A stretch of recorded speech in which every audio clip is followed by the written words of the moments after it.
sejahtera, salam pintar IPG KDRI dan salam Forum Perpaduan. Hadirin,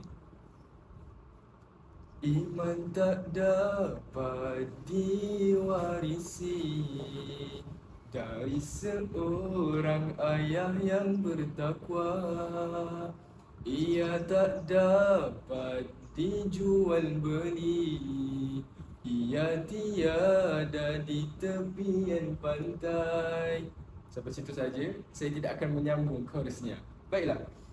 Assalamualaikum sekali lagi. Nama diberi Wan Muhammad Adam Haris bin Wan Muhammad Syab selaku moderator anda pada hari ini.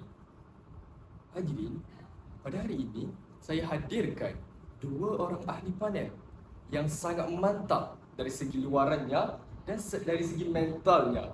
Oleh itu, ayo kita berkenalan dengan ahli-ahli panel kita pada hari ini. Ahli panel kita yang pertama iaitu Saudara Hassan yang namanya seakan-akan tokoh agamawan Islam. Dipersilakan saudara. Jadi bismillahirrahmanirrahim. Assalamualaikum warahmatullahi wabarakatuh. Buat hadirin hadirat di alam maya. Jadi nama saya Hassan Basri bin Muhammad Noh. Saya merupakan anak jati Terengganu, iaitu berasal dari Kemaman dan sekarang menuntut di Institut Pendidikan di kampus Datuk Razali Ismail. Terima kasih diucapkan kepada saudara Hassan, saudara panel pertama kita. Seterusnya, saya berasa pelik dan aneh jika kita hanya memperkenalkan seekor kumbang saja. Namun begitu, kita membawa satu lagi kumbang, iaitu saudara Ammar yang kacak bertali merah, yang bertali tai merah pada hari ini. Dipersilakan saudara Ammar. Terima kasih saudara moderator. Baiklah, Assalamualaikum warahmatullahi wabarakatuh. Nama diberi Ammar Mukrim Zainuddin. Pada hari ini saya ingin membuat forum bersama-sama rakan saya hari ini. Kembali pada moderator.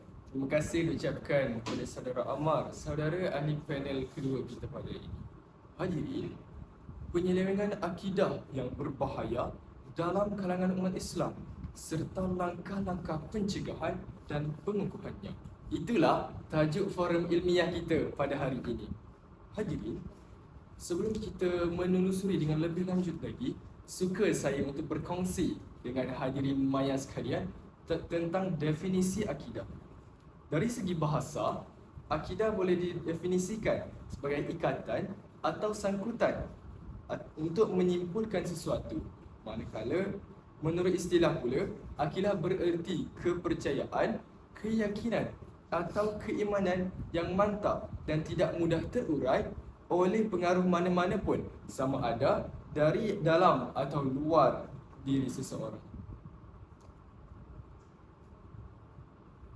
Seterusnya, saya ingin terus bergerak kepada pusingan yang pertama, di mana kita akan mengajukan soalan-soalan yang sukar dan hangat kepada ahli-ahli panel kita pada hari ini berkaitan dengan isu penyelewengan akidah yang berbahaya dalam kalangan umat Islam, terutamanya di negara kita Malaysia sendiri. Tanpa membuang masa, ayo silakan saudara Hassan. Terima kasih saya ucapkan kepada saudara moderator yang saya rasa agak kacak pada hari ini. Lagi bijak budi bahasa dan juga penggunaan bahasa Melayu pada hari ini. Jadi bergerak kepada usul yang pertama ataupun isu yang kita bincangkan, iaitu penyelewengan agama ataupun akidah di Malaysia. Jadi sejak tahun 2019 sebenarnya terdapat 47 kes ataupun penyelewengan yang direkodkan pada tahun tersebut. Dan jika kita lihat, ia berkembang dari tahun ke tahun.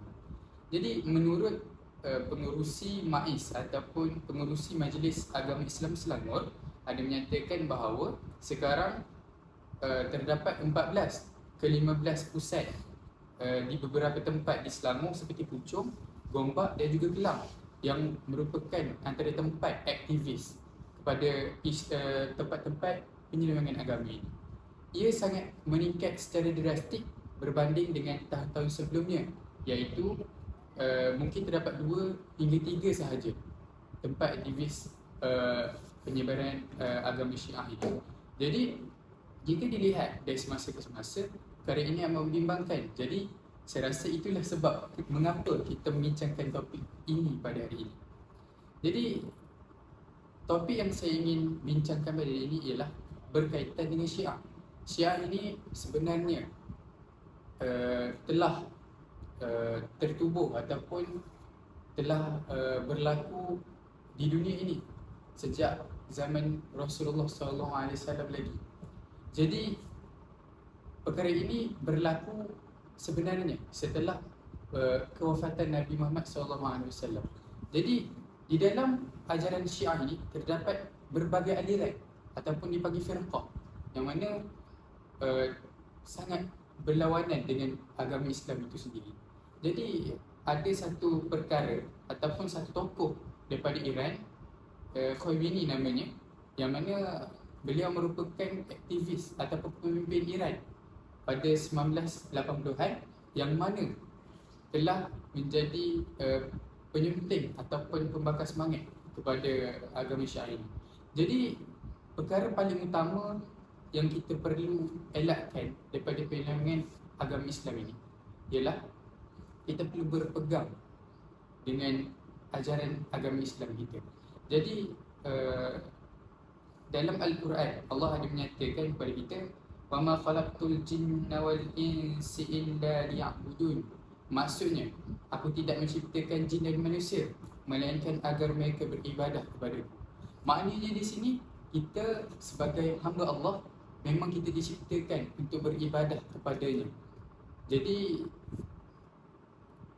sebagai untuk setakat ini saja, kita di dunia ini perlu memproses ataupun menanam yang mana kita akan menuai hasil nanti di akhirat. Jadi lakukanlah yang terbaik dan jagalah iman kita dari semasa ke semasa.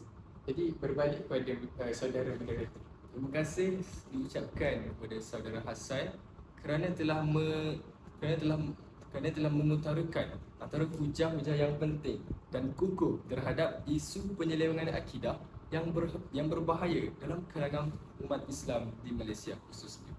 Baiklah hadirin, panel pertama sudah mengemukakan ideanya. Seterusnya kita mempersilakan ahli panel kedua kita, iaitu saudara Ammar, untuk berkongsi atau membentangkan idea beliau tentang penyelewengan akidah yang berbahaya dalam kalangan umat Islam. Dipersilakan. Terima kasih saudara moderator. Baiklah, pada hari ini kita dapat lihat banyak ajaran sesat yang terdapat di Malaysia ini. Tetapi yang masa terkini, yang paling terbaru adalah agama Syiah. Syiah ini diasaskan oleh Suhaimi bin Muhammad. Jadi baru-baru ini Mufti Perak telah mengisytiharkan bahawa ajaran ini merupakan ajaran sesat kerana ajaran ini dia menekankan bahawa Nabi Muhammad sebagai Tuhan. Dan tidak lupa juga, ajaran ini dia menyifatkan bahawa Nabi Muhammad tidak mempunyai jantina. Sedangkan Nabi pernah berkata bahawa dia sama seperti manusia biasa. Selain itu, ajaran ini juga dia melakukan orang kata jual beli dengan penduduk tempatan, di mana mereka menjual air sihat yang dipercayai bahawa air orang kata abadi kerana dapat menghilangkan semua jenis penyakit zahir maupun batin. Oleh itu, para penonton sekalian, kita hendaklah sebelum membeli sesuatu produk, kita hendaklah mengkaji dahulu lebih mendalam dari mana asal usul produk tersebut dan siapakah penjual mereka, adakah produk tersebut selari dengan syariat Islam. Itu sahaja daripada saya. Kembali pada moderator. Terima kasih yang tak terhingga saya ucapkan kepada kedua-dua ahli panel kita yang telah melakukan tugasnya di pusingan pertama dengan mantap dan cekap. Hadirin, setiap masalah di dunia ini pasti mempunyai langkah-langkah untuk kita mengatasi, untuk membendung perkara itu. Namun begitu hadirin, langkah-langkah ini tidaklah semudah apa yang dikatakan, kerana jika hanya dikatakan melalui mulut dan bibir sahaja tanpa adanya perbuatan atau usaha untuk melakukannya, mustahil sesuatu masalah itu boleh dibendung dan diatasi. Tapi hadirin maya sekalian, jangan bimbang.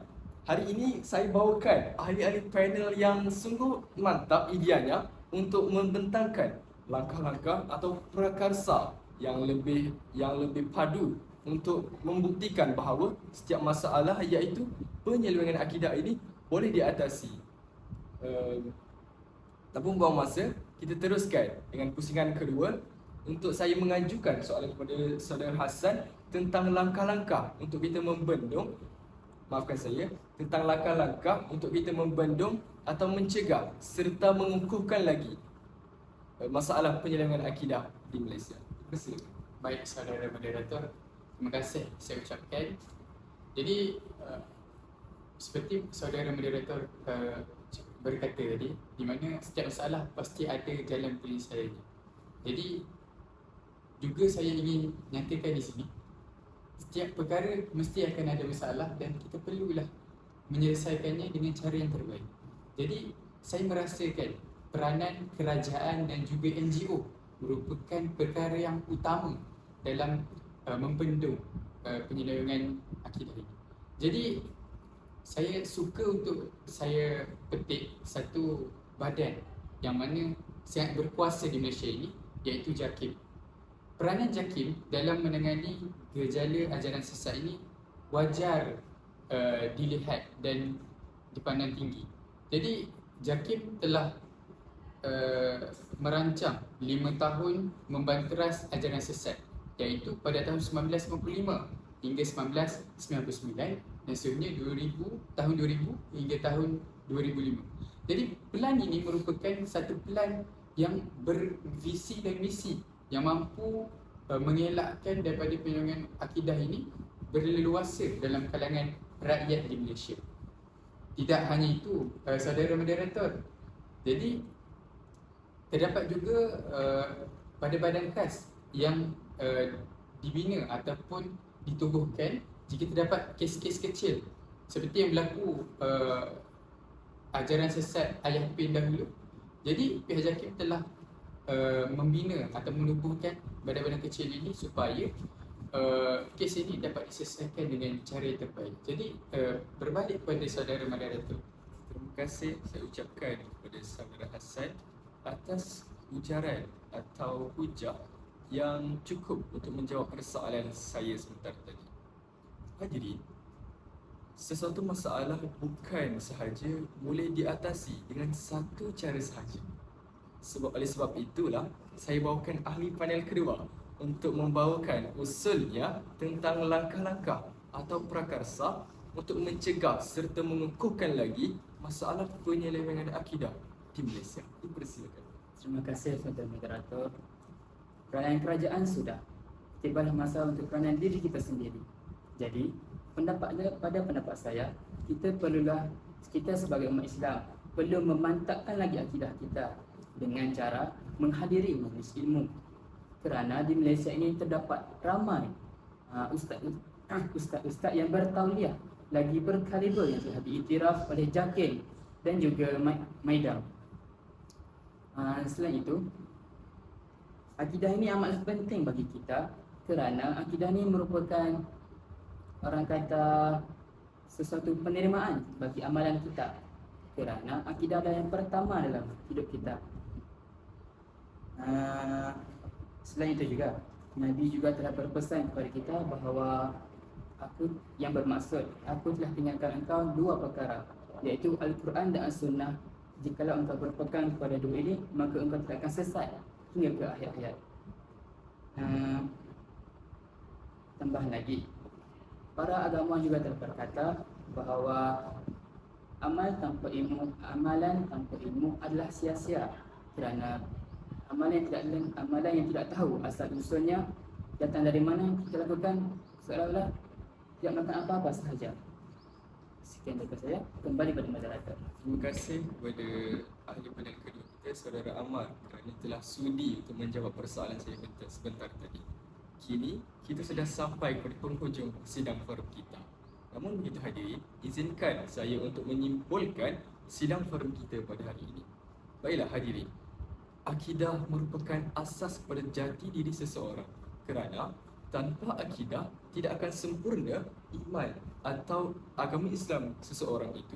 Oleh sebab itu, kita perlulah memberi perhatian yang khusus terutamanya kepada bidang akidah terhadap anak-anak kita kerana kita bimbang.